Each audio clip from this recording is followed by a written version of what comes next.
এক বন্দী ধীরে ধীরে তার জুতো খুলে চুপি চুপি গিয়ে জেলখানার এক কোণে বসে পড়ল। পাহারাদার জানালার ফাঁক দিয়ে তাকিয়ে দেখে ঘরে কেউ নেই। আতঙ্কে সে দরজা খুলে ঘরে ঢুকে দেখতে পায় বন্দী এক কোণে বসে তার দিকে তাকিয়ে হাসছে।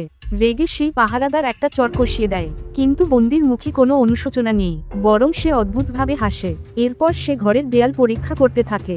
বিকেলে আবার পাহারাদার এসে দেখে ঘর ফাঁকা। দরজা খুলে ভিতরে ঢোকে, কিন্তু পুরো ঘর খালি। সে যখন সাহায্যের জন্য ডাকতে যাবে, ঠিক তখনই উপরে তাকিয়ে দেখে বন্দি দেয়ালের সঙ্গে ঝুলে আছে।